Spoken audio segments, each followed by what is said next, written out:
아빠와 함께하는 세계사 제9장 두 개의 제국 두 번의 반란. 네덜란드령 동인도 제도와 아체 왕국의 전쟁.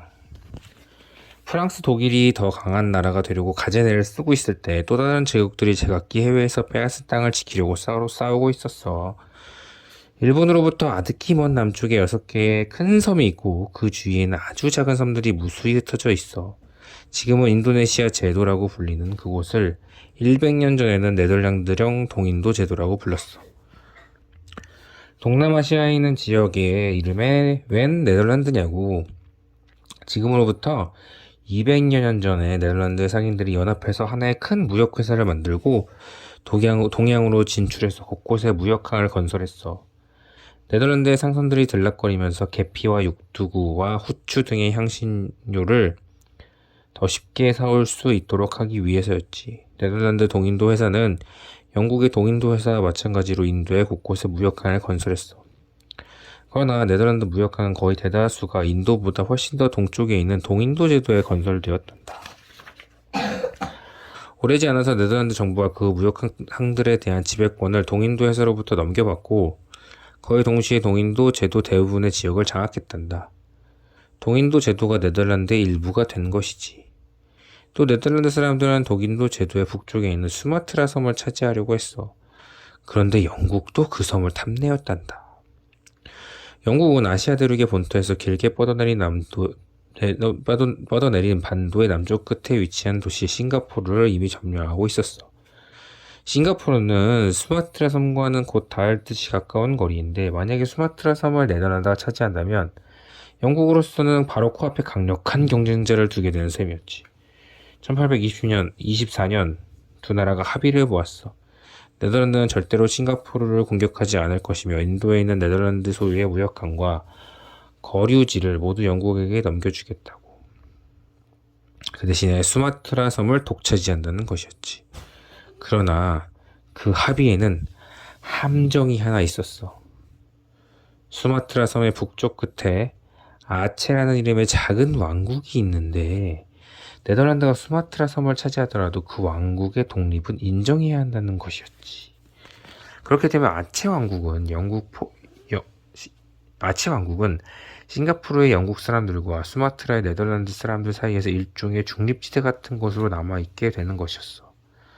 처음에는 모든 것이 합의한 대로 되는 것 같았어. 동인도 제도가 네덜란드 사람들의 주머니를 불룩하게 해주었지.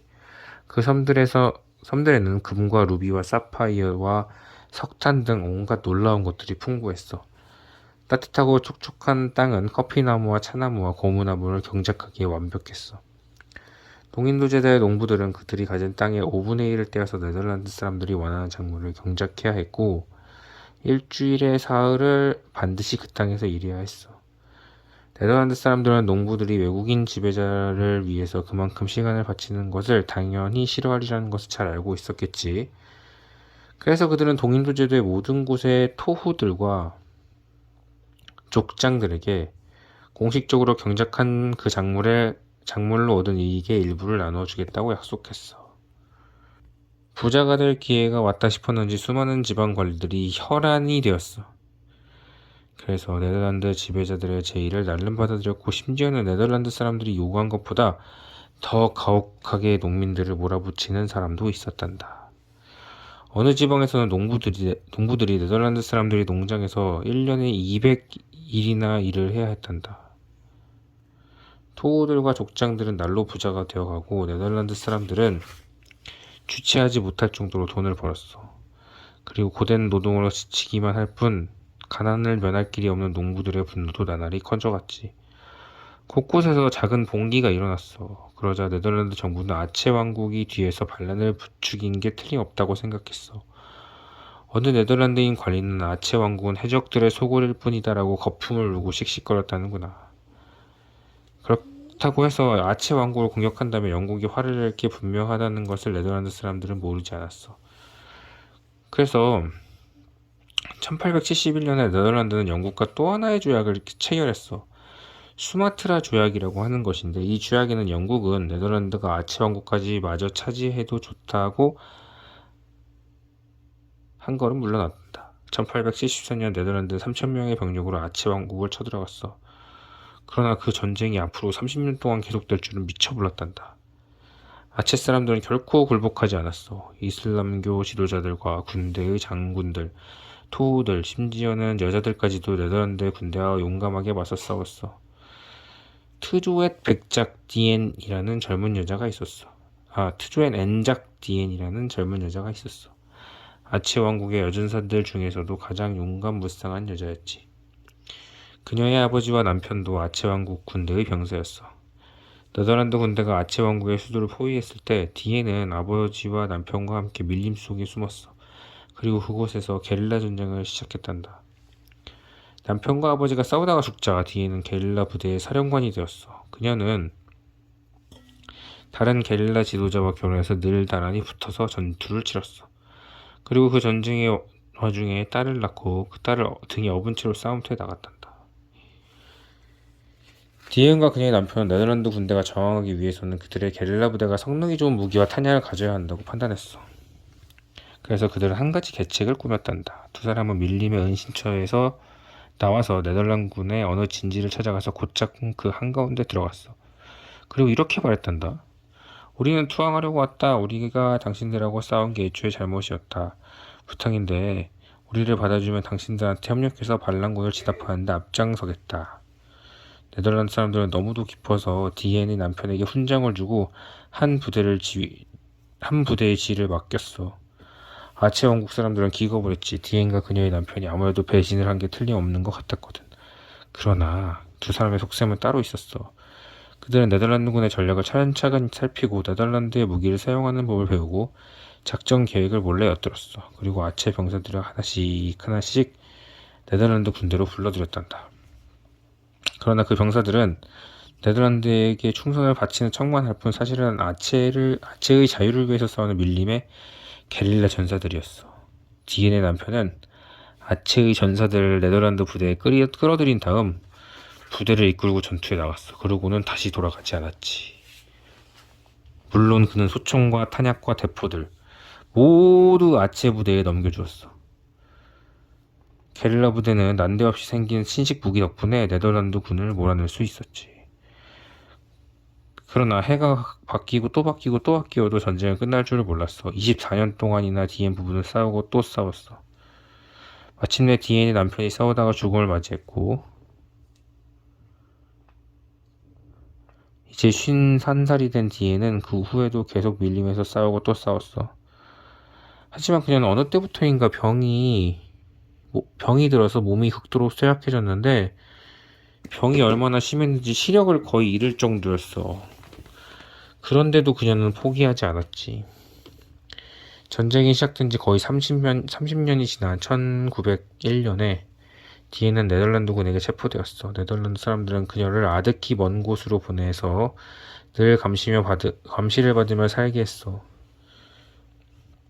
유형의 삶을 사는 동안에도 디엔은 이브 페르브라는 별명으로 불렸는데 이것은 여왕이라는 뜻이란다. 그리고 2년 후에 1903년 네덜란드가 마침내 아체 왕국을 점령했어.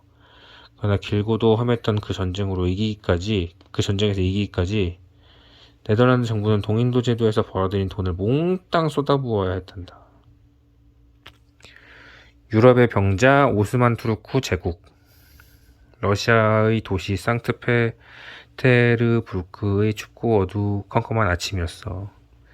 다닥다닥 붙은 지붕 위에 쌓인 눈이 바닥에 날려 얼음장처럼 차가운 도로 위에서 춤을 추는구나. 기온이 영하 10도도 더 내려가서 그곳의 기후에 길든 사람이 아니고서는 견디기가 힘들 정도야. 손발이 금방이라도 얼어버릴 것 같다고. 그러나 영국 대사는 지금 겨울 궁전의 접객실에 있기 때문에 바깥의 추위를 전혀 모르고 있어. 동굴처럼 속이 깊고 넓은 벽난로에서 장작불이 활활 타고 있기 때문이야. 그 열기에 실내가 좀 덥다 싶을 만큼 후끈해진 지가 벌써 오래야. 이윽고 저쪽에서 기침 소리가 들려. 대사가 고개를 돌려보니 러시아의 차르 니콜라이 1세가 양옆에 시종을 거느리고 문으로 들어오고 있어. 차르는 벌써 여러 날째 고열로 알아두었지만 오늘은 억지로라도 일어나서 영국 대사를 만나기로 했던 거야. 차르와 대사는 한참 동안 그저 이런저런 이야기를 나누었어. 그런데 차르의 생각 속에서 무언가 심각한 것이 들어있었나 봐. 차르가 앞으로 몸을 수그리고 이렇게 말했어. 지금 우리 손안에 병자가 있소이다. 영국 대사는 그게 대체 무슨 말인지 얼른 알아차리지 못했어. 차르가 지금 자기가 몹시 아프다는 이야기를 하고 있는 것일까? 차르가 또 말했어. 상태가 아주 심각한 병자지요. 만약 그 병자가 조만간에 우리 손안에서 빠져나간다면 그건 우리한테 커다란 불운이 될 거요. 그러니까 우리가 하루빨리 필요한 조치를 취해야 합니다. 대사는 그제야 차르의 말뜻을 알아차렸어. 차르가 말하는 병자란 다름 아닌 러시아의 남쪽에서 동서로 길게 뻗어있는 오스만 투르크 제국이었어. 오스만 투르크 제국은 티그리스 강의 유프라테스 강으로부터 소아시아의 전 지역을 거쳐 그리스 반도에까지 이르는 대제국이야. 러시아는 오스만 투르크 제국을 공격해서 그 영토의 일부를 손에 넣으려는 야심을 가지고 있었고, 그래서 오스만 투르크를 정복하기 위해서 필요한 조치를 취할 때 영국이 적이 아닌 동맹이 되어주기를 바란다는 것이었지. 러시아의 차르가 오스만 투르크의 제국을 병자라고 부른 이유는 무엇일까? 벌써 오래전부터 오스만 투르크 제국은 날이 갈수록 허약해지고 가난해졌어. 술탄이라 불리는 황제들이 나라 돈을 너무도 심하게 낭비하는 바람에 급기야는 외국에서 돈을 빌려다가 군대의 병사에게 급료를 주어야 하는 지경이 되어 있었단다.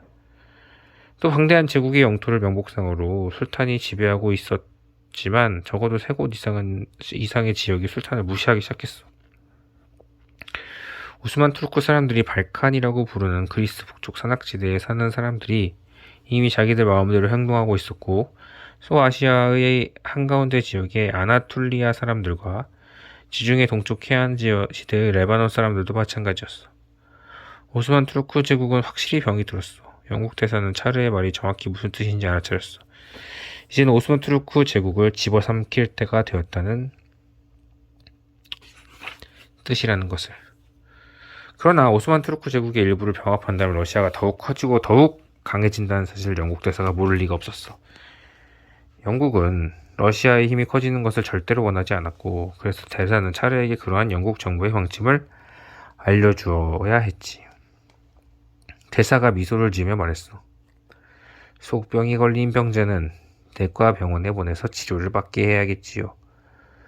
외과 병원에 보내서 팔다리를 잘라버린다면 아주 죽어버릴 테니까요. 그러자 니콜라이 1세는 러시아가 오스만 투르크 제국과 싸우더라도 영국은 절대로 도와주지 않으리라는 것을 알아차렸어.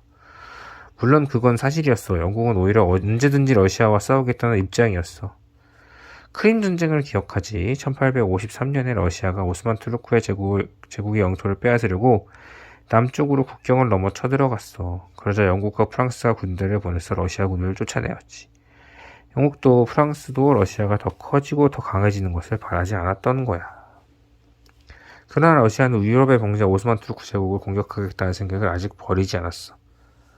1876년 러시아가 마침내 또 기회를 잡았어. 당시 오스만 투르크 제국의 술탄은 아부딜라지즈라는 이름의 체구가 크고 성격이 쾌활하고 파티를 즐기고 좋은 음식을 탐내는 사람이었어. 그는 불가리아 때문에 골머리를 앓고 있었어. 불가리아는 흑해 서쪽 해안에서 러시아 국경과 맞대어 있는 나라인데 400년도 훨씬 더 이전부터 오스만 투르크 제국의 일부였단다. 그런데 불가리아 사람들은 오스만 투르크 지배자들에게 늘 불만을 품고 살아왔어. 그들은 오스만 투르크의 지배를 투르크가 씌운 멍해라고 불렀단다.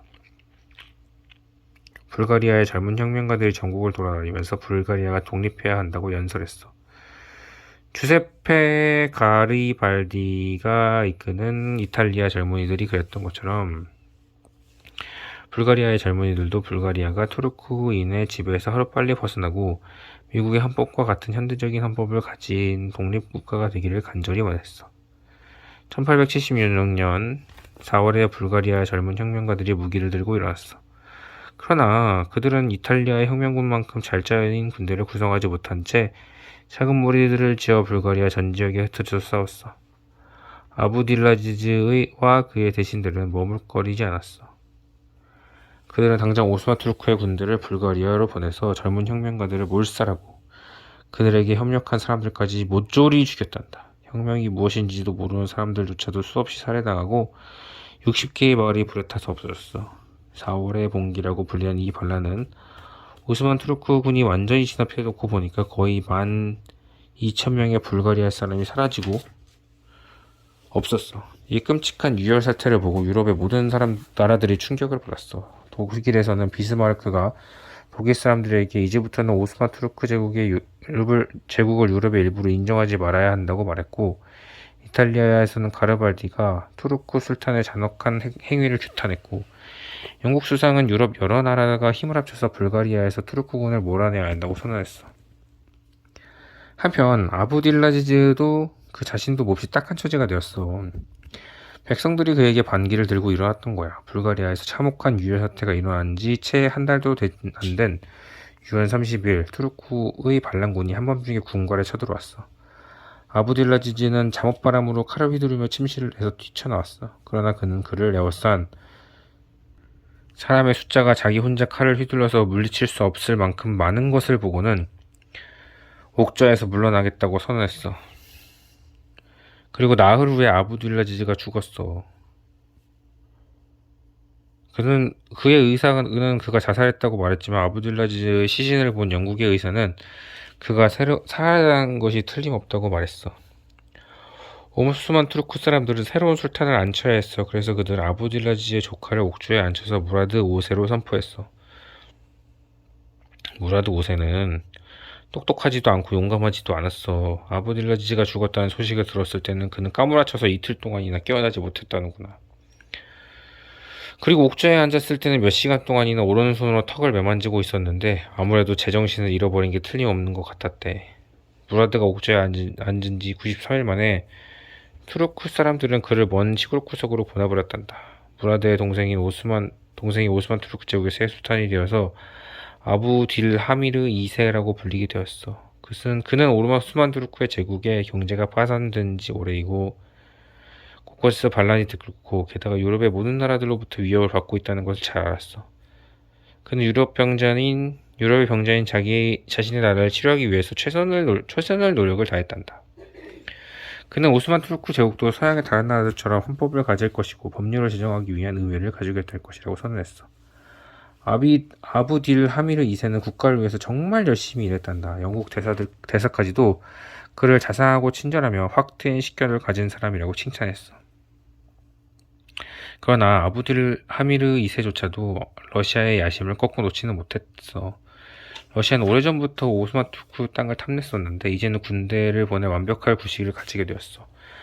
러시아의 차례는 투르크 군대가 불가리아의 마을을 불태워 없앴을 때 이슬람교도 병사들이 불가리아의 기독교들을 무수히 죽였다고 지적했어. 그래서 러시아의 기독교도들 대부분이 지금이라도 러시아가 불가리아의 동료 신자들을 보호하러 나서야 한다고 생각하고 있다고 주장했어. 그리고 러시아 군대가 남쪽으로 오스만 투르크 제국의 국경을 넘어가기 시작했어. 그러자 수만 명의 불가리아 사람들이 오스만 투르크의 압제자들과 싸우겠다는 일념으로 러시아 군대에 합세했어. 전쟁이 시작된 지 넉 달 만에 러시아 군대가 오스만 투르크 제국의 영토를 대거 점령하고 이스탄불에까지 바싹 다가갔단다. 1878년에 1월에 이르러 투르크 군대가 무너지기 시작하고 3월에 이르러서는 러시아 군대가 승리가 거의 확실해졌지. 그래서 아부딜 하미르 2세는 불가리아의 독립을 인정하는 조약에 서명하지 않을 수 없었단다. 러시아는 아나톨리아의 대부분을 차지했고 오스만 투르크 제국은 영토의 절반을 잃었어. 그 후에도 아부딜 하미르 2세는 여전히 오스만 투르크 제국의 옥좌에 앉아 있었어. 그러나 유럽의 병자는 러시아가 원했던 꼭 그대로 팔다리가 거지 반 잘려버렸어. 오스만 투르크 제국은 이제부터는 다시는 세계 강대국의 반열에 들어가지 못하게 된단다.